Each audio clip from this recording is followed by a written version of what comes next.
Imagine a world where simply giving birth could be a death sentence. A world where doctors, the very people meant to save lives, were unknowingly killing their own patients. And imagine discovering the truth, only to be laughed at, rejected, and locked away. This is the tragic story of Ignaz Semmelweis, the savior of mothers. Vienna, 1846. In one of Europe's most prestigious hospitals, a horrifying mystery was unfolding. Mothers were dying after childbirth by the thousands. They came in healthy, gave birth, and then, just days later, developed an agonizing fever. Their bodies swelled, their skin turned dark, and then they died. This was childbed fever, a disease doctors couldn't explain. Some believed it was caused by bad air. Others thought it was a punishment from God.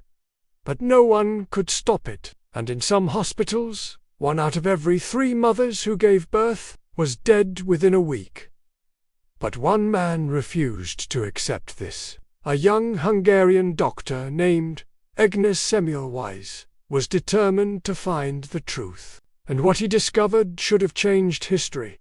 Dr. Semmelweis worked in 2 different maternity wards. One was run by doctors, the other by midwives, and something strange was happening. Mothers in the doctor's ward were dying at a much higher rate. But why? Then, one day, tragedy struck. A fellow doctor, Jakob Kolechka, cut his finger while performing an autopsy, and days later, he developed the exact same symptoms as the mothers and died. That's when it hit Semmelweis like lightning. Doctors were performing autopsies on corpses, then going straight to the maternity ward without washing their hands. They were carrying tiny, invisible killers from the dead to the living. Semmelweis had an idea. What if washing hands could stop the deaths? He ordered every doctor to wash their hands in chlorinated water before touching patients. The result? Deaths dropped by 90%. It was a miracle. He had just discovered the secret to preventing infections. But what happened next was unbelievable. You'd think Semmelweis would be hailed as a hero, but instead, he was mocked, ridiculed, and ignored. His fellow doctors refused to believe they were responsible for killing their own patients. How could invisible particles exist? How could washing hands be the answer? One doctor even said, "A gentleman's hands are always clean."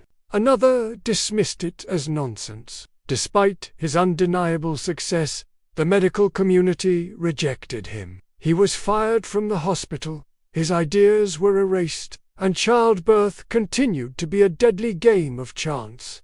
He had found the truth, but no one wanted to hear it. 4 years, Semmelweis tried to spread his discovery. He wrote letters, gave lectures, but no one listened.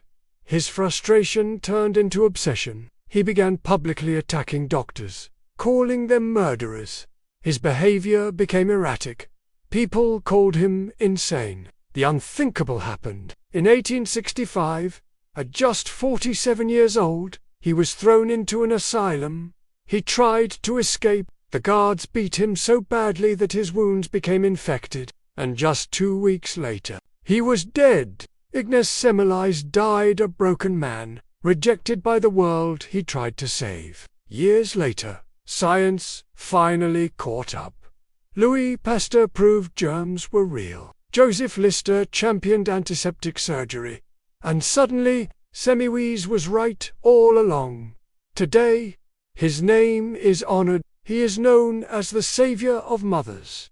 But ask yourself, how many lives could have been saved if people had just listened sooner? If people had just listened sooner, subscribe for more hidden history stories, and turn on notifications so you don't miss our next episode.